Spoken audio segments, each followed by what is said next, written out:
Welcome to the deep dive. Okay, so you've given us a pretty massive collection of sources this time. I did. It's a genuine masterclass in human vitality. It really is. I mean, it's drawn from the leading edges of functional medicine, advanced cardiology, biohacking, even social science. A really wide net. So our mission today is what we're calling total knowledge acceleration. We're taking this entire stack, finding the common threads, and delivering 15 distinct high-impact strategies. Strategies designed to immediately upgrade your internal operating system. Exactly. And look, it's an incredibly rich body of work, but it's all centered on really a single revolutionary idea. Which is achieving robust vitality, right? Yes. Well, We're not just looking to add years to your life. We're aiming to add deep, high-quality life to those years. We're focused on the biggest levers you can pull. from specific cellular supplements to, like, critical mindset shifts. Exactly. Okay, so this deep dive is structured to move logically. We'll start with the most foundational biology and work our way up to the really complex systems. Right. We're going to look at 4 major areas. First up is what we're calling metabolic resets and longevity switches. Then we'll pivot to systemic hormonal health and some crucial safety protocols for detoxification. That's a big one. A very big one.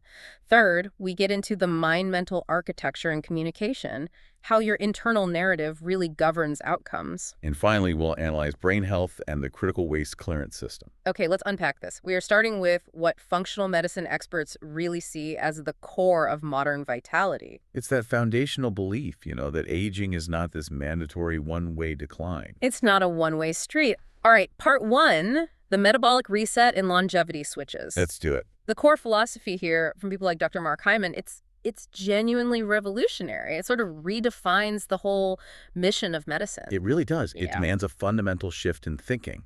The goal should move from just, managing chronic disease. Like just treating high blood pressure, giving someone insulin, the standard playbook. Exactly. The new goal is to actively focus on reversing biological aging itself. That's a huge paradigm shift. It is.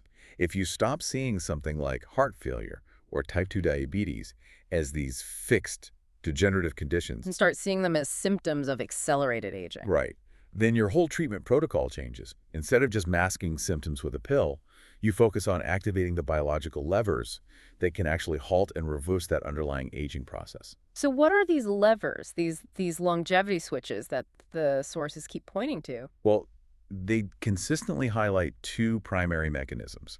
The first is any strategy that triggers our natural resilience pathways. Okay.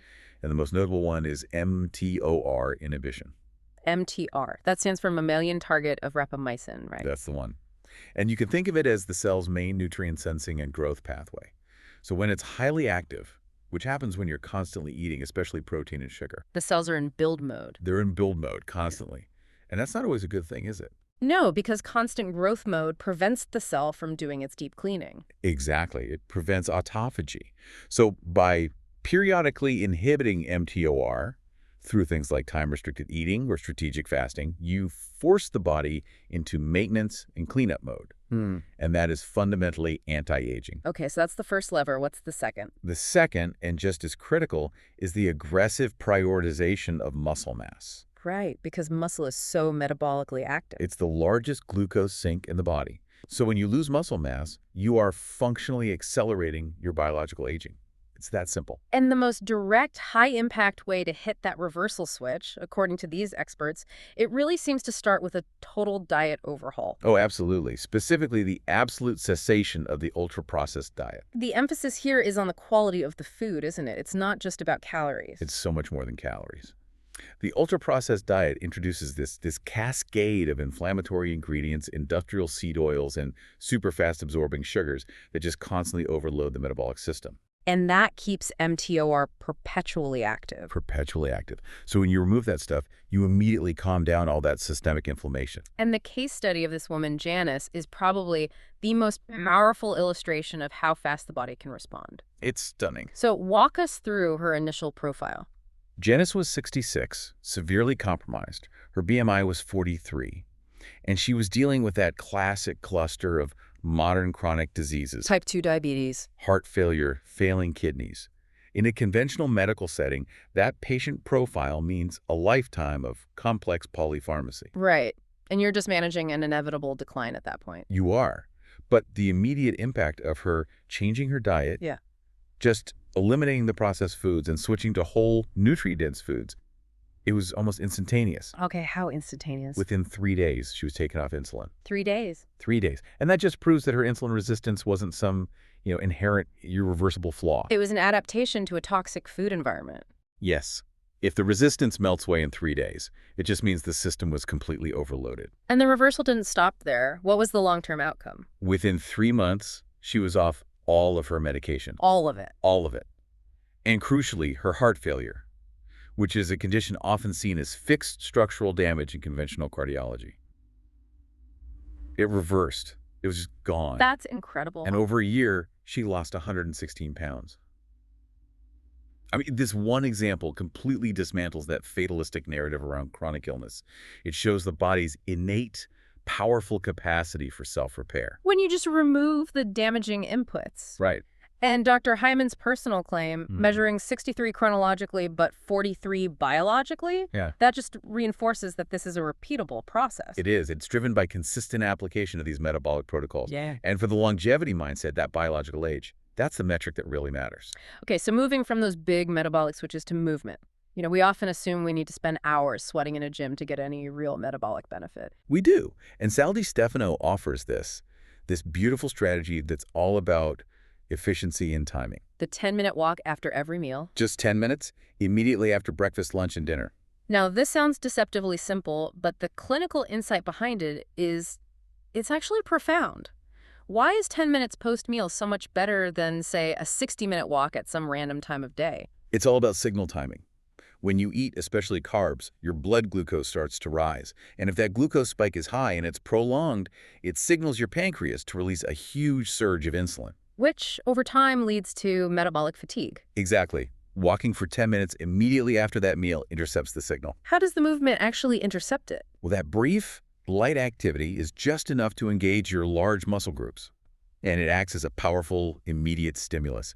It signals the muscle cells to open up their GLUT4 glucose transporters on the cell surface. So the muscles can just suck up that circulating glucose for energy. Yes, and they do it even without needing a huge amount of insulin. So you are strategically blunting the peak of that glucose spike. You're dramatically improving your insulin sensitivity at the exact moment it matters most. You're basically using movement as a highly targeted metabolic intervention, not just general exercise. That's a perfect way to put it. And the source is even drilled down to a specific muscle activation that enhances this effect even more. Yes, the non-intuitive data on seated calf raises. This targeted exercise, which isolates the soleus muscle, was shown to significantly improve blood sugar regulation. Okay, tell us about the soleus muscle. Why that one?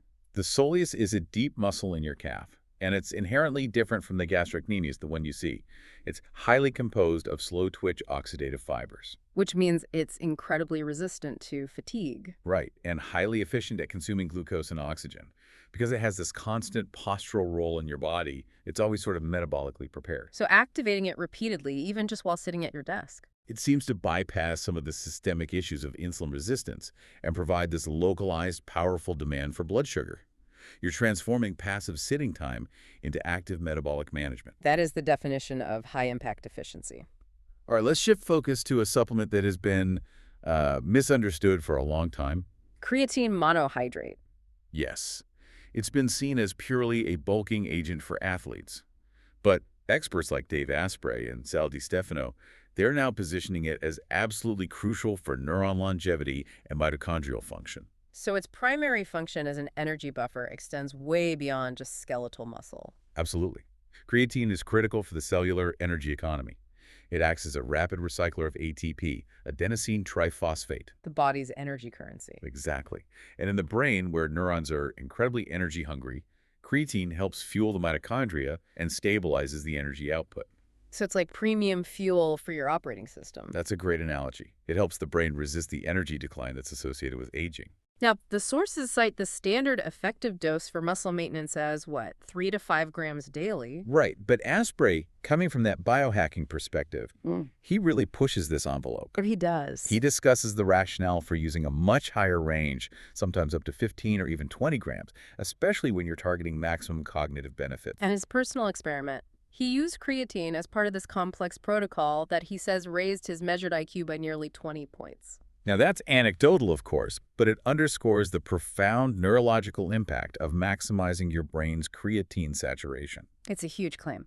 But there is some really compelling clinical data that gives a broader confirmation of its cognitive power. Yes, specifically in populations with naturally low baseline levels. You're talking about the data on vegans. The data on vegans is highly instructive here, since about 95% of the body's creatine is either synthesized or consumed via meat.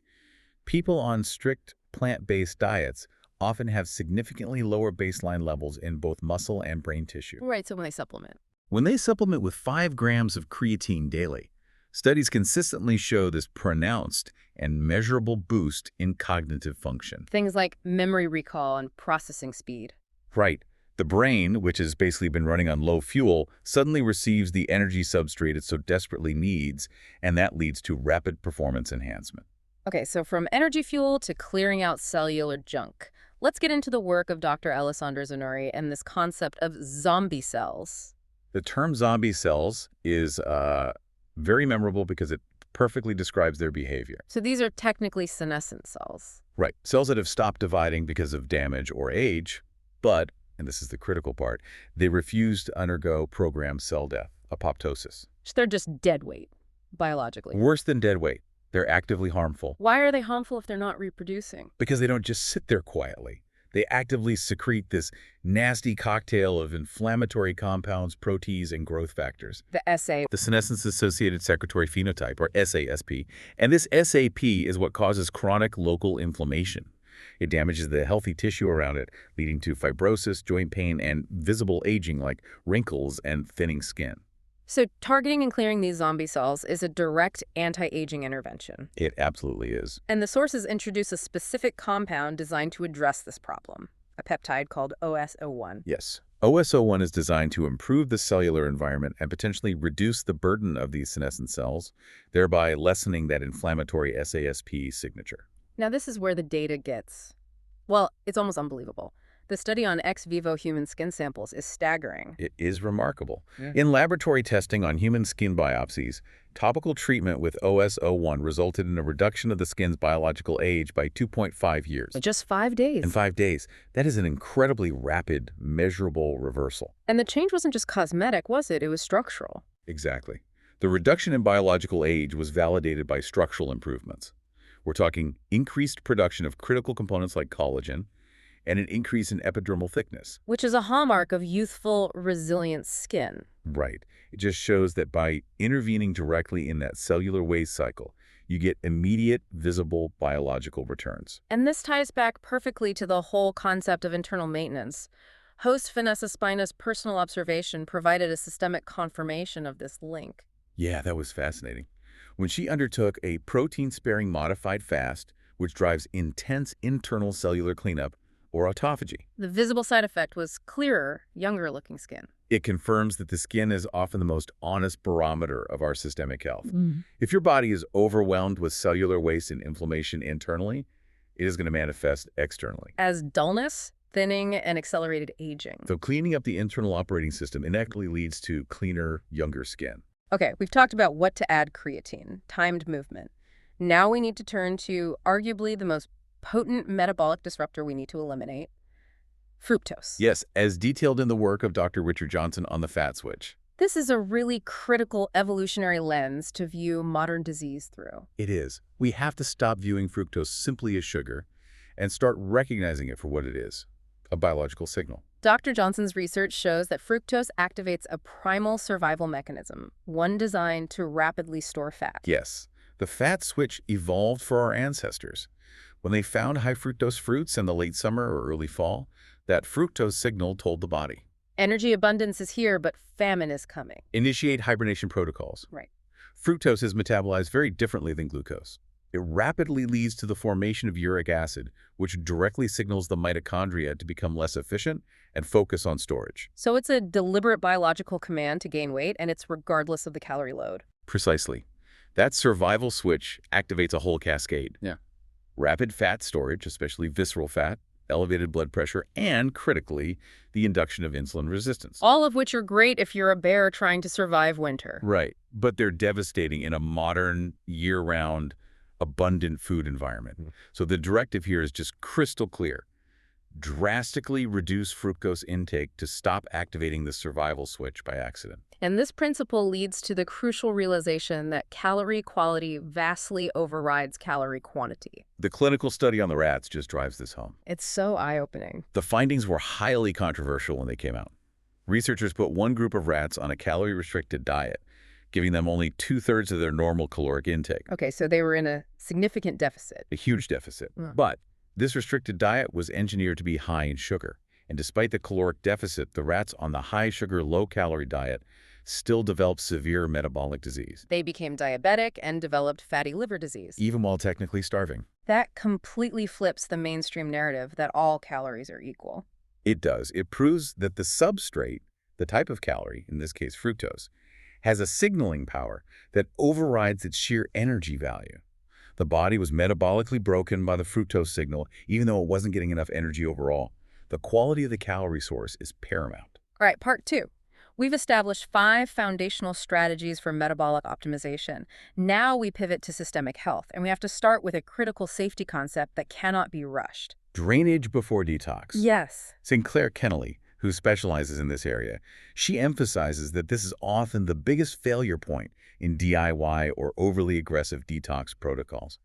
You must prioritize drainage before you even think about mobilizing toxins. Okay, for our listener who might be familiar with the general idea of detox, what exactly does drainage mean in this clinical context? Drainage refers to making sure the body's main elimination pathways, Yeah. exits, are fully open and functioning efficiently. The The two most critical elements are ensuring daily, healthy bowel movements and maximizing bile flow. Bile is produced by the liver, stored in the gallbladder. And it acts as the sewage transport system. That's a great way to put it. It collects toxins from the liver and dumps them into the small intestine so they can be eliminated via the stool. Why is this safety step so crucial? What happens if you skip it and just jump into a heavy metal cleanse or something? If your drainage is blocked, if you're constipated or your bile flow is sluggish, when you take an agent designed to mobilize toxins, Like heavy metal stored in your fat tissue. those toxins have no exit route. They just get recirculated back into your bloodstream, overwhelming your kidneys and your brain, and causing massive acute systemic inflammation and neurotoxicity. This raises such an important point about the danger when those exit routes are blocked. Sinclair's personal story about the cilantro tincture is just, it's a terrifying warning. It really is. So she was suffering from chronic heavy metal and mold toxicity, and she rushed the process. She used a cilantro tincture, which is a known, powerful metal mobilizer. While she still had mercury amalgam fillings in her teeth. Right. So the cilantro rapidly pulled mercury out of her tissues, but her exit pathways were completely inadequate. And the consequence was acute neurotoxicity. Yes, she described this horrific, acute psychiatric episode. The sudden flood of mercury caused this intense sense of panic and neurotoxicity, leading her to feel an overwhelming urge to self-harm. She said she hid under a couch for hours. Yes, until the episode passed. It's just a visceral, life-altering consequence of mobilizing faster than you can eliminate. It's a stark reminder that biological sequencing is absolutely paramount. So practically speaking, how does someone support their bile flow? You use specific cholagogues or bile flow stimulants before you ever try a deep detox. Okay. This includes high-quality bitter herbs like dandelion root or milk thistle and specific compounds like TDCA, taurosodioxycholic acid, which significantly enhances the fluidity and volume of your bile production. So you have to establish a smooth, reliable exit strategy daily before you introduce a major mobilizer. Every single time. And while we're on the topic of extreme systemic cleanup, the sources included a brief mention of her partner Michael's journey. Yes, the anecdotal shock factor about the extraction of 3-foot-long parasites from her partner serves as a reminder that systemic toxicity is, well, it's multifaceted. Sometimes the drainage issue isn't just sluggish bile, it's about eliminating much larger biological burdens that can contribute to gut dysfunction and chronic systemic symptoms. Okay, moving from safety protocols to systemic optimization. Let's talk about hormonal health for women. Experts like Dr. Gabrielle Leon and Dr. Tabitha Barber are making a really strong case for not feeling hormone replacement therapy. The vital conversation. Specifically advocating for the optimized use of estrogen, progesterone, and critically testosterone. And that's the one that surprises people. But the decades of fear surrounding HRT, which largely stems from that misunderstood 2002 Women's Health Initiative study, have done a tremendous disservice to women. The consensus now among these functional experts is that optimal hormonal levels aren't a luxury. They are a fundamental necessity for true longevity. So why is testosterone so often overlooked or even feared in women, and why is its optimization so essential? Well, it's often associated only with male traits, but in women, testosterone is crucial for maintaining muscle protein synthesis. It's essential for bone density. It drives motivation and mental clarity. And of course, libido. And libido, yes. As women age and their testosterone production naturally declines, they lose muscle mass and bone strength more rapidly, which is a massive accelerant of biological aging. Replacing or optimizing it is a direct longevity strategy. And Dr. Lyon's case study of the 60-year-old obese patient is an incredible example of what comprehensive hormonal optimization can do. It is. This woman's life was defined by a 30-year obsession with food and her weight. Her starting point was just metabolic and mental chaos. And the intervention was multi-pronged. Very. Optimized estrogen and progesterone, critical optimization of testosterone via subcutaneous injection, and then metabolic support via low-dose tirzepatide. The results 6 months later were transformative. And it went way beyond just weight loss. So far beyond. Physically, she dropped to 16% body fat and was finally achieving deep restorative sleep. But the mental freedom is the real takeaway here. What does mental freedom truly mean in this context? It means the constant, exhausting background noise of food obsession, calorie counting, and body anxiety that so often plagues women with metabolic and hormonal imbalance. It just disappeared. The hormonal balance stabilized her mood. It stabilized her mood, and it reduced the primal, chaotic signaling that was driving her behavioral obsession. That connection, that hormonal balance can silence decades of compulsive thought is so powerful. And Daria's story, it highlights how often conventional medicine misses these simple hormonal solutions. Oh, Daria's story is so common. She was put on synthetic birth control at 19 for irregular periods. Which is a common Band-Aid approach that ignores the underlying endocrine issue. Exactly. At 35, she was frustrated, sought a functional approach, and regulated her cycle in just a few months simply by using a natural progesterone cream. Something conventional medicine had failed to do for over a decade. Right. Progesterone, it's often called the calming hormone, and it restored a balance that had been missing for her entire adult life. Okay, building on that necessity of hormonal awareness, Dr. Stephanie Estima introduces an incredibly practical application. Cycle syncing your training. This is all about leveraging your body's hormonal tides to maximize performance and minimize the risk of injury. Most fitness advice is written for the male 24-hour hormonal cycle, isn't it? It is. Women run on a roughly 28-day cycle, which means their metabolic efficiency, their energy levels, their injury risk. It all changes dramatically week to week based on the shifting dominance of estrogen and progesterone. And training against this cycle leads to burnout. While training with it optimizes your results. Okay, let's break down the specific training blueprint from the source material. Starting with week 1, the period phase. Right. Week 1, the period phase. Energy is typically at its lowest, and the body is focused on cleanup. The priority here is gentle movement and recovery. So the recommendation is moderate weights, focusing on volume like 8 to 12 reps for muscle maintenance. You want to avoid high-intensity stress that could increase inflammation. Then we move into the follicular and ovulation phases. This is where things change. This is the peak performance window. Week 2, the ovulation phase. Estrogen and testosterone are high, energy is maximized, and even pain tolerance increases. This is the optimal time to lift heavy. So women should be aiming for personal records here. Yes. Focusing on power and heavy lifts in that 5 to 7 rep range, they are physiologically primed for maximal strength gains. And finally, the descent into the luteal phase. Weeks 3 and 4. The luteal phase. Progesterone is now rising, which is catabolic. It increases body temperature and internal inflammation. So the focus has to shift entirely to recovery and lighter loads. So reduce the heavy lifting, increase the reps to maybe 15 to 20, more of an endurance focus. Exactly. And prioritize low-impact recovery work. The sources also note that coordination can decrease in this phase due to those hormonal shifts, which makes heavy or complex movements much riskier. Dr. Estima's personal anecdote perfectly illustrates this deep hormonal connection. She says she can actually feel which ovary is ovulating. A phenomenon known as Mittelschmerz.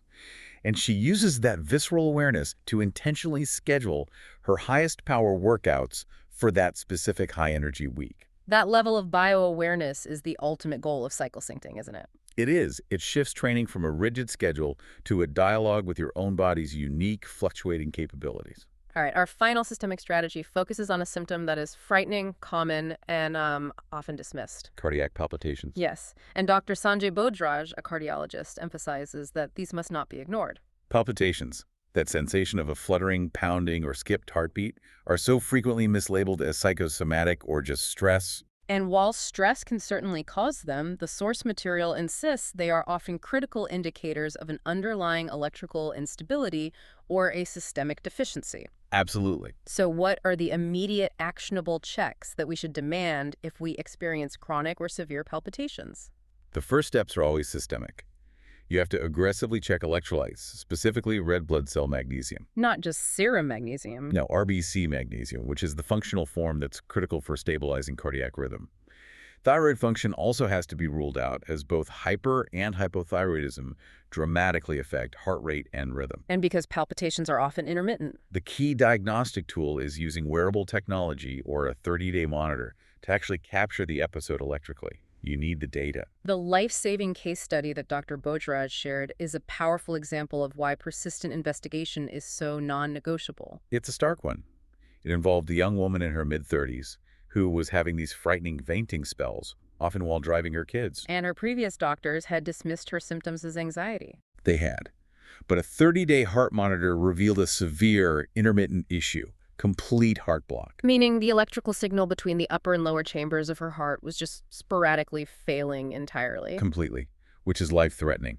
The underlying cause was traced to undiagnosed chronic Lyme disease, which had attacked her cardiac conduction system. And a pacemaker saved her life. It did. It just underscores the massive risk of ignoring symptoms that are dismissed as minor, only to find a serious, treatable pathology underneath. And even in less dramatic but still long-term damaging scenarios, like his own father's situation, prompt intervention made a huge difference. Right. His father was experiencing premature ventricular contractions, or PVCs. These are extra early electrical impulses. They sound benign, but when they made up 30% of his total heartbeats. They were actively weakening his heart muscle over time. Yes, leading to something called PVC-induced cardiomyopathy. The electrical short circuit was resolved with a simple ablation procedure, which restored his heart's efficiency. It shows that persistent cardiac irregularities need aggressive investigation, not just observation. All right, part 3. We've covered 9 high-impact physical and metabolic strategies. Now we shift to the architecture of the mind, which really controls how we interpret and respond to our biology. And the first strategy is about detaching from the tyranny of external validation. The me-self. The me-self. Arthur Brooks, drawing from social science and Eastern philosophy, argues that sustained happiness requires actively reducing our focus on the me-self and increasing the I-self. Okay, define those terms. The me-self is your ego. It's your ego, your curated persona, how you believe the world perceives you. It's that external validation loop that we're all caught in. And the I-self. The I-self is your true identity. It's the quiet observer of the world, that metacognitive capacity that allows you to witness your thoughts and emotions without being controlled by them. And Brooks argues that modern life, driven by social media, has made the me-self totally dominant. Forcing us to constantly calculate our perceived social value, which is a direct path to misery. The practical applications suggested in the sources are? They're surprising in their simplicity. Removing mirrors and turning off social media notifications. They seem like small actions, but they target the root of the self-obsession addiction. They cut off the feedback loop. Every time you check a notification or look in the mirror to assess your appearance, you are feeding the me-self. You're reinforcing the focus on that external, fragile validation. Exactly. And the story of the miserable fitness influencer is the perfect radical proof of this principle in action. This guy was objectively successful, perfect physique, massive following, yet he was deeply miserable, lonely, and obsessed with his appearance for a decade. He was completely trapped in the me-self. So the psychologist advised a radical disconnection. The intervention was intense. He removed every single mirror from his apartment and showered in the dark for an entire year. The purpose wasn't about hygiene. It was about shattering the addiction to self-observation and appearance tracking. He literally forced himself to detach from the object of his obsession. And the reports are that this radical act of mental architecture cured his debilitating self-obsession. It allowed him to reconnect with his true values. That shift from an externally validated object to an internally secure subject is what the I-self achieves. And Brooks also shares his own daily protection routine to maintain this. He wakes at 4:30 a.m., a period known in Hindu tradition as Brahma Muhurta, the creator's hour. And he dedicates this time to activities that nurture the I self. Rigorous exercise, transcendence for him, that's attending mass and focused writing. And crucially, he does all this before checking any digital devices. Right. It establishes this powerful protective boundary, ensuring his dopamine pathways and cognitive focus are set by his intentions, not hijacked by the immediate demands of the me self. Okay, shifting from detachment to deliberate creation, we have this concept from artist David Cho and entrepreneur Lewis Howes. The positive, intentional use of brainwashing. Exactly. The core idea is that the mind is highly programmable. So if it can accept debilitating negative lies, it can be deliberately reprogrammed with empowering positive affirmations. This sounds like a really high-octane form of self-talk, what Cho called delusional confidence. It absolutely is. Cho credits his mother with brainwashing him from childhood into believing he was the world's greatest artist, regardless of his objective performance. It's not about arrogance, though. No, it's about establishing a radical, unshakable self-belief, a delusional confidence that provided the necessary mental resilience to overcome the constant rejection and systemic adversity of a creative career. He had a pre-programmed certainty of his success. And he had to apply this same technique defensively later in life to combat addiction and shame. Yes. When he was battling addiction, he used the exact same mechanism to dismantle the negative narratives he'd internalized. He wrote these powerful, simple affirmations like, "I am worthy, I am enough," on his mirrors with deodorant. Forcing himself to read this new truth daily. It was a conscious, repetitive, visible strategy to override the old destructive programming. And this power of narrative rewriting extends even into the most restrictive human environments imaginable. Shaka Singhyor's time in solitary confinement. Right. Singhyor spent 7 years in a small cell. Physically, he was locked down. But mentally, he used journaling to perform this profound internal architecture. He focused his time on deliberately discovering and nurturing the beautiful human being that existed beneath all the layers of trauma, anger, and criminal identity. He consciously created a new narrative, a new self. One that was free and capable long before the prison doors ever opened. He escaped the mental prison through sustained, focused self-brainwashing. Okay, the next strategy focuses on communication health, introduced by Dr. Kirsten Ferguson. The necessity of blind spotting.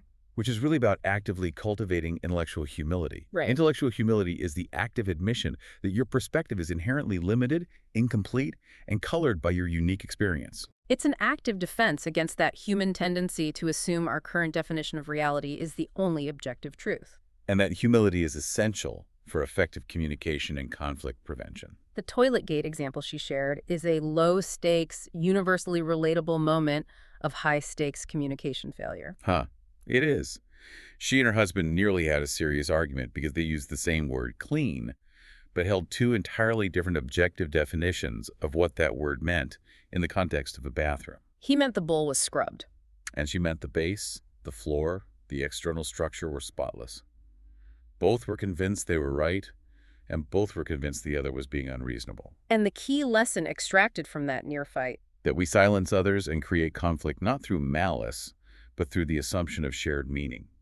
We refuse to acknowledge our blind spots, that the other person is operating from a different, equally valid frame of reference. So when we lead with intellectual humility, when we ask, what does clean mean to you? We prevent the conflict from ever escalating past the definitional stage. And this principle applies everywhere, not just in marriage, but in business, politics, any situation where differing worldviews clash. Our final mental architecture strategy comes from meditation teacher Jeff Warren, and it's a powerful tool to combat the endless spinning of anxiety and overthinking. Embracing the don't-know mind. Yes. Anxiety is essentially future-based suffering, isn't it? It's fueled by this desperate, often futile cognitive need for certainty. It's the feeling that we must solve every potential problem right now before it occurs, and that ceaseless striving for certainty is what causes the cognitive overload and the spiral. So Warren's strategy, which is rooted in Zen principles, is to create an immediate mental surrender. Right. When you are overwhelmed by an unsolvable thought, the practical tip is to use this simple mantra. Don't know, don't need to know. That must be incredibly disorienting to a mind that's constantly trying to analyze and solve. It's designed to be.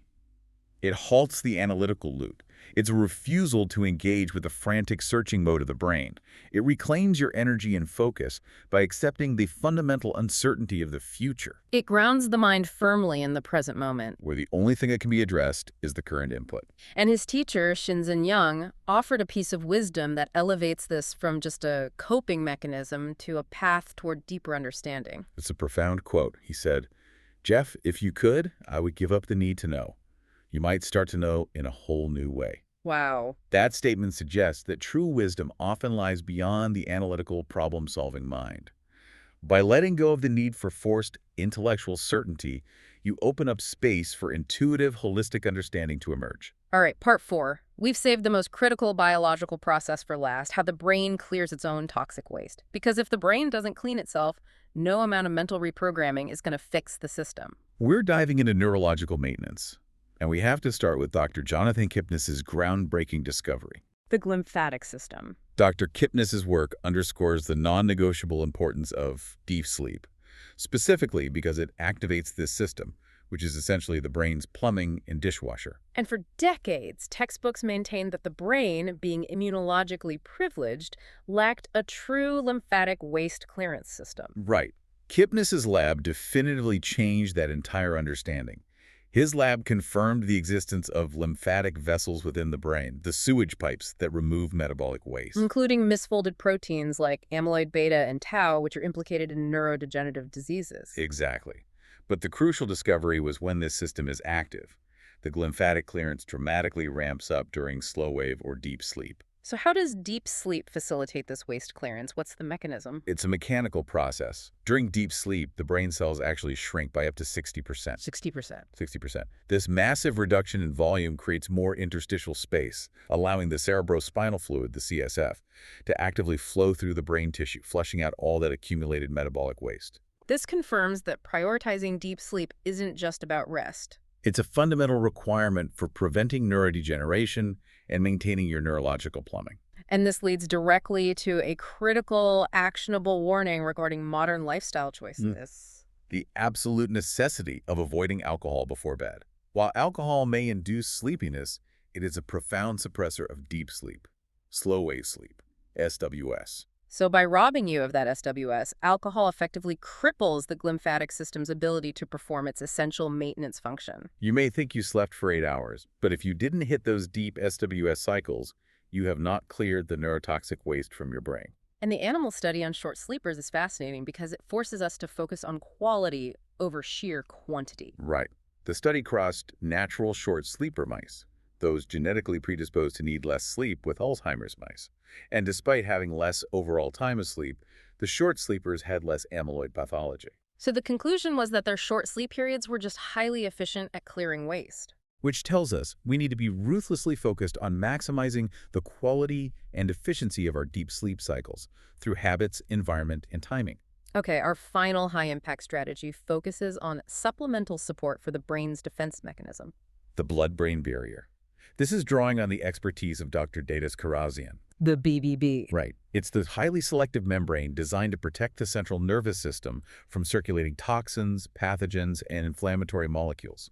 Maintaining its integrity is absolutely vital for long-term cognitive health. Because when it's compromised, it exposes the delicate neurons to massive inflammatory damage. That's right. 2 key supplemental strategies are cited to protect the barrier and calm the brain's internal immune system, starting with high-dose fish oil. High-dose EPA and DHA, the active components of fish oil, are cited for their powerful damping effect on microglial cells. These are the brain's resident immune cells. Yes.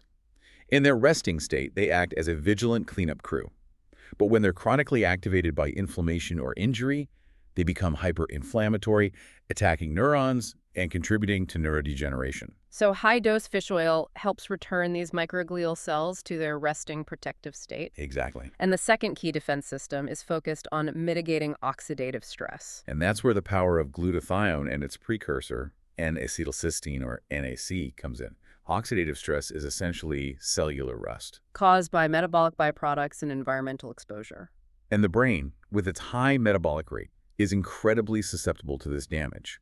Glutathione is the body's master antioxidant, and it's essential for neutralizing those reactive oxygen species and maintaining the integrity of the BBB against that oxidative assault. And this defense system ties directly back to visible manifestations of stress. Host Drew Purahit shared his personal observation about a rapid increase in gray hairs during a high-stress period. Where he had stopped taking glutathione. Right. That anecdote illustrates the visible connection between internal oxidative burden and the external signs of aging.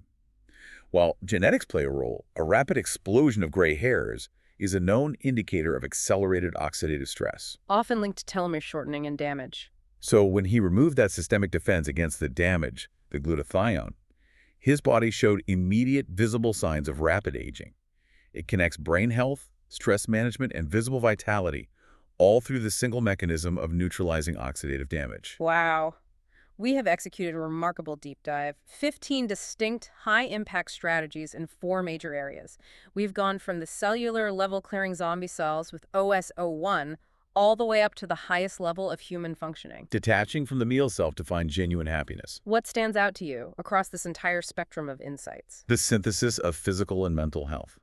The common thread running through nearly every single effective longevity strategy, from metabolic efficiency to brain function, is the necessity of giving the body specific, uninterrupted, high-quality time to perform internal maintenance. Whether that's the strategic 10-minute post-meal window for superior insulin signaling, Or the dedicated early morning routine for dopamine protection and eye self-centering. or the ruthlessly prioritized deep sleep for glymphatic clearance. These high-impact actions are all about creating structured, protected maintenance windows. So what does this all mean? It means the fatalistic acceptance of decline, whether it's physical or mental, is obsolete. We have far more measurable, repeatable control over our biological metrics than previously accepted by conventional wisdom. Our insulin sensitivity, our cellular vitality, our mental narrative. Longevity and robust vitality are highly optimized processes, not accidental outcomes. Okay, consider this. We heard about the fitness influencer who cured his decade of misery by removing every mirror in his house to address his mental clutter. And we discussed how efficient deep sleep clears neurotoxic waste, or neurological clutter. So if the physical clutter of our environment and the neurological clutter of our sleep are directly linked to misery and disease, where else in your life, digital, dietary, or relational, is subtle clutter silently disrupting your vitality? Which piece of clutter are you ready to clear first?